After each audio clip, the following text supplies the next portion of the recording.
Et aujourd'hui, on va connaître comment définit-on l'autisme aujourd'hui. Bonjour, ici c'est Kobe Dovu, un éducateur spécialisé qui travaille dans une école pour les enfants atteints de l'autisme. Si vous voulez connaître l'autisme et savoir comment mieux les accompagner, suivez-moi dans ma chaîne. Le trouble du spectre de l'autisme, ou DSA, est un trouble neurodéveloppemental. Ça signifie que le cerveau se développe différemment dès les premières années de vie. Il ne s'agit ni d'une maladie psychiatrique, ni d'un problème d'éducation, ni d'un choix de la personne. Le cerveau traite simplement certaines informations d'une manière différente.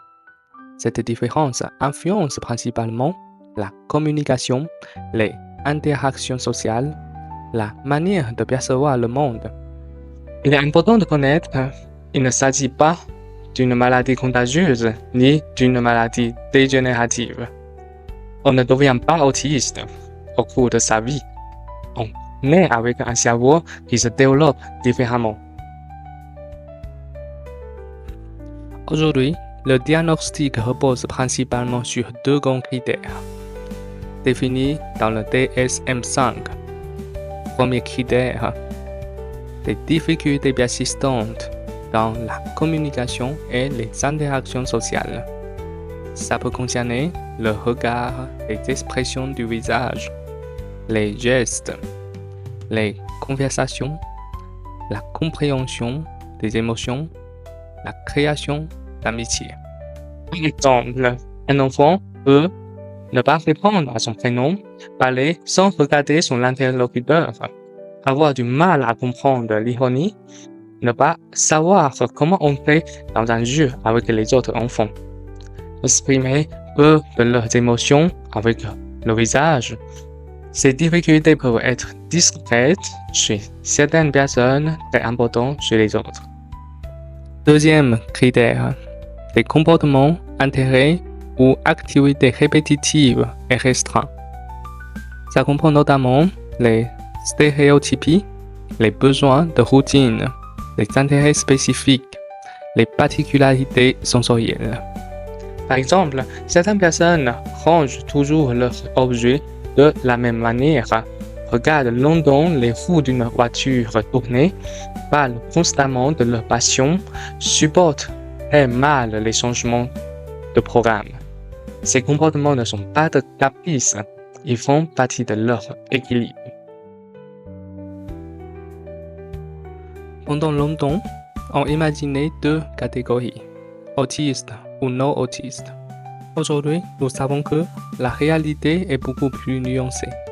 Chaque personne autiste présente un profil unique.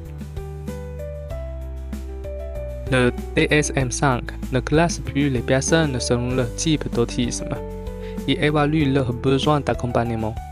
Le niveau 1, le plus léger, la personne est relativement autonome, mais nécessite un soutien dans certaines situations.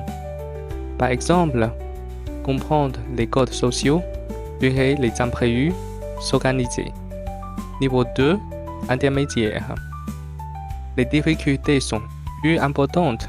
Personne a besoin d'un accompagnement régulier. Niveau 3, le plus sévère. La personne nécessite un soutien très important dans la majorité des activités quotidiennes. Attention, ces niveaux ne correspondent pas aux quotients intellectuels. Une personne très intelligente peut avoir besoin d'un soutien important. Ces besoins peuvent évoluer au cours de la vie. L'autisme est parfois confondu avec d'autres troubles. Pourtant, ils ne sont pas identiques. Le TDAH. Une personne avec un TDAH présente surtout des difficultés d'attention, d'impulsivité ou hyperactivité. Une personne autiste présente avant tout des particularités dans la communication sociale et les comportements répétitifs.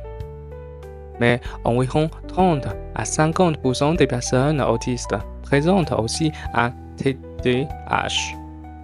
Les deux peuvent donc coexister. La déficience intellectuelle concerne principalement les capacités de raisonnement, d'apprentissage et d'autonomie. Une personne autiste peut présenter une déficience intellectuelle ou non. Aujourd'hui, on estime environ 30 à 40% des personnes autistes présentent également une déficience intellectuelle, ce qui signifie la majorité ne présente pas. La schizophrénie. Pendant longtemps, l'autisme était considéré comme une forme de schizophrénie infantile dans l'histoire. Aujourd'hui, nous savons qu'il s'agit de deux troubles totalement différents. La schizophrénie apparaît généralement à l'adolescence ou à l'âge adulte et se caractérise notamment par des hallucinations, des délires et une rupture avec la réalité. Autisme, lui, présente dès le développement précoce. Les troubles anxieux. Beaucoup de personnes autistes souffrent également d'anxiété, mais l'anxiété n'explique pas les particularités sociales ni les comportements répétitifs. Elle vient souvent s'ajouter du dessin, notamment parce que vivre dans un monde peu adapté peut être très stressant. Merci d'avoir regardé cette vidéo.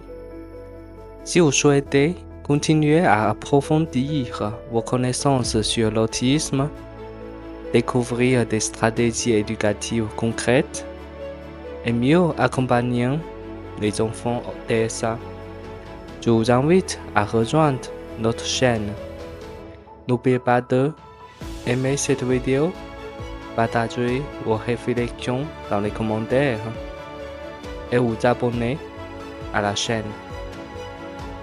À très bientôt pour une nouvelle vidéo.